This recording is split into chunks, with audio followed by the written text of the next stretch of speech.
If you've been playing the clarinet for any amount of time, you've probably heard somebody say more air, better air support, air, something about the air. But what the heck does that actually mean, and how do we truly play with good air support? My name is Josh Gu, and I'm taking my years of experience learning, teaching, and performing, and sharing all of my best clarinet and music tips so you can get more out of your practice, and most importantly, have fun.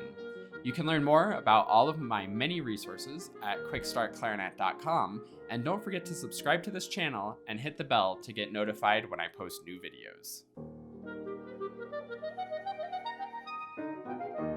To start, I want to demonstrate the difference between good air support and not good air support. So I'm going to play a 2-octave scale, and I'm going to try to keep my embouchure exactly the same, my fingers exactly the same, all of the other fundamentals as controlled as possible, and just change the air support. So starting with bad air support, we get something like this.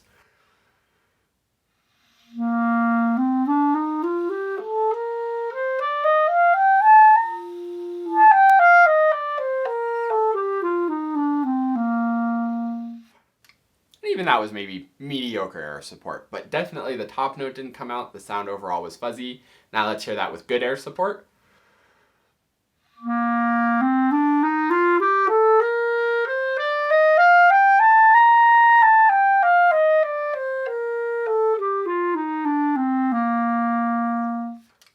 Much better projection, all of the notes came out clearly and evenly. It makes a huge difference. And I think air support and air in general is the single #1 most important variable for playing the instrument, and the most important thing that you can control to get the clarinet sounding good. So if you have any sound quality issues, air is going to be a great place to start thinking about. Now, what is actually the difference between good air support like I did the second time and the not so great air support I did the first time? The end goal of air support, and really all of our fundamentals of voicing, embouchure, air, all of those things, is to get maximum reed vibrations and maximum resonance through the clarinet. So my first air stream was kind of slow, kind of wide, kind of a kind of air. And you could try playing that right now. Feel free to pause the video, and if you have your clarinet out, try playing with it kind of almost like you're trying to maybe fog a mirror or fog your glasses to clean them or something like that. And you'll find that you get that kind of stuffy, spread, not very resonant sound because the air isn't moving with enough energy to really get the reed vibrating, really get the clarinet resonating, and get the whole air column resonating and vibrating. Now the opposite of that is faster air, more focused air, more narrow air, this kind of almost as if you're blowing through kind of almost like you're whistling or blowing through a small straw or trying to hit kind of a bullseye out in front of you. That kind of air support has a lot more energy. Again, feel free to pause it and try playing with that kind of air. And I bet you'll notice a difference right away from to. Now it may not be still the perfect sound and the best sound that you want, but it's probably significantly better, so you're on the right track. Now we have to explore a little bit further of how to actually do that and get enough energy in the air. The #1 most common mistake people will make when we say more air or play with better support is that they just blow harder. So you go from to. And yes, I hear a little bit more of that whistliness and a little bit more energy to it, but this is how that sounds on the clarinet. So I'm going to play just a few notes with that kind of very weak air. Fuzzy, bad sound. Now I'm just going to purely do more air and purely just blow harder. Also not very good. Definitely a different sound. It's definitely bigger and fuller, but it's really spread. It's really honky. It's not a very pleasant sound to listen to. And with that sound going up into the high notes still aren't going to work very well.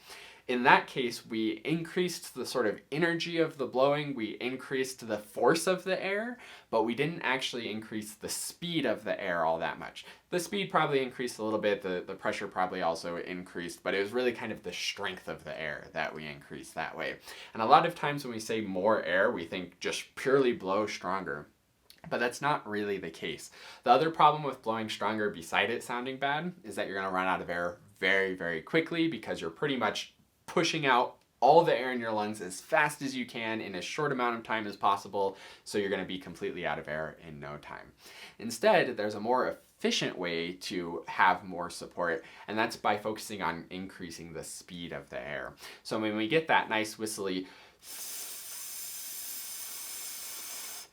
that kind of air support, it's actually very fast. Not a lot of air coming out, it's actually very fast air that's coming out, which gives enough energy to the reed and the clarinet to get things resonating and vibrating well.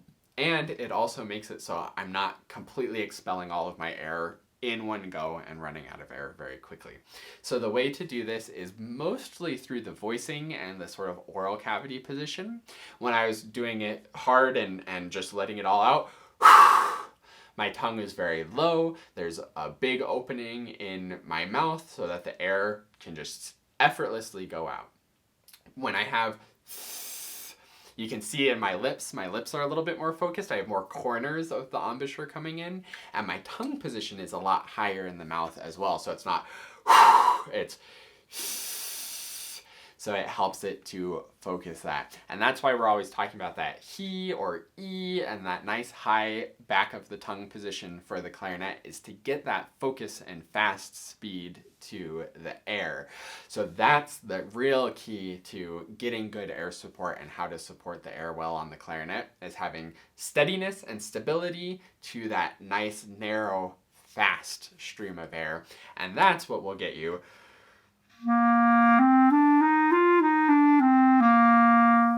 core to the sound, resonance to the sound, and good fullness to it.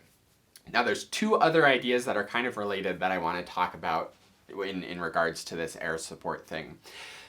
The fast air is going to really help with the reed vibrations. By having enough energy in the speed of the air, that's going to get the reed vibrating fast. And that's really what the air needs, or what the reed needs to be doing, is vibrating very quickly against the mouthpiece, especially to get the higher notes. So if you're struggling with higher notes, thinking faster air is going to be the key to getting that reed vibrating very fast against the mouthpiece to get those high notes coming out.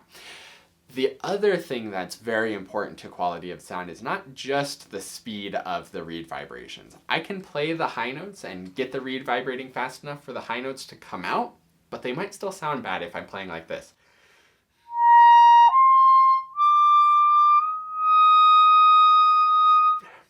It's coming out because the air is fast enough, but there still isn't enough air to resonate. And this is pretty much the other extreme of using more air. So now I'm going so fast that I'm getting this kind of,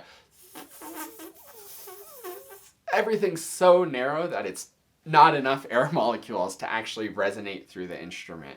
So I need to open up a little bit more and allow a little bit more air to pass. So that's kind of the two key variables, in my opinion, that we need to be balancing, is kind of the speed of the air, how fast the air is moving, the energy to the air moving, versus the volume or kind of width or amount of air molecules that are moving.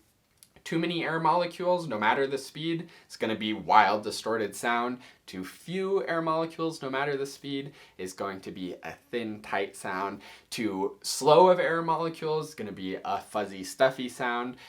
And I don't think you can really go too fast with the air molecules unless you're going so fast that you start pinching things off. So as fast as possible with the air, and then nice width and nice volume of air so that it's getting the fullness of the sound that you want.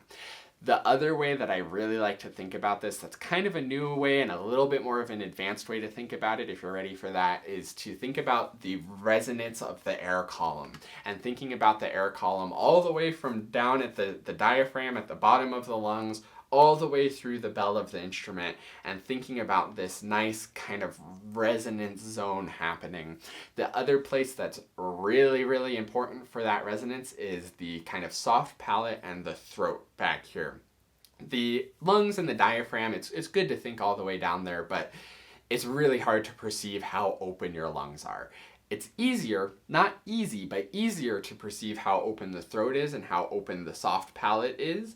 And if you can get that nice and open and have good resonance back there, that will often translate to good resonance out here through the clarinet. So those are the kind of big keys to be thinking about when it comes to air support. The speed of the air, or kind of the energy to the air, The volume of the air in terms of the width of the airstream going over the back of the tongue and actually hitting the reed to energize the reed vibrations, and then the resonance of that air column through the instrument and behind the high point in the tongue, through the soft palate, through the throat, and really all the way down to the diaphragm. Balancing those variables is what will give you the best air support to allow you to play with good sound where the reed is continuously vibrating, the sound is coming out nicely, clear and full, just the way that you want. And the last super important thing that I want to mention about all of this air support is steadiness is ultra important. If the throat soft palate is changing all the time, the tongue position's changing all the time, the air support from down here is changing the speed all the time, and the width is changing all the time, then you're not going to have smooth, beautiful playing. So think about those variables, think about getting those variables steady, and then you'll be playing with good quality air support. Let me know if you have any questions about this in the comments below. Thanks so much for watching this video, and I look forward to seeing you in another one. And last but not least, a huge heartfelt thank you to the Dennersons. This is like the Quick Start Clarinet family who supports the channel and helps to make everything that I do possible. If you would like to support the channel and get some awesome rewards in return where we can work one-on-one over video and you can have my full support moving forward on your clarinet journey, then go to quickstartclarinet.com/supporter.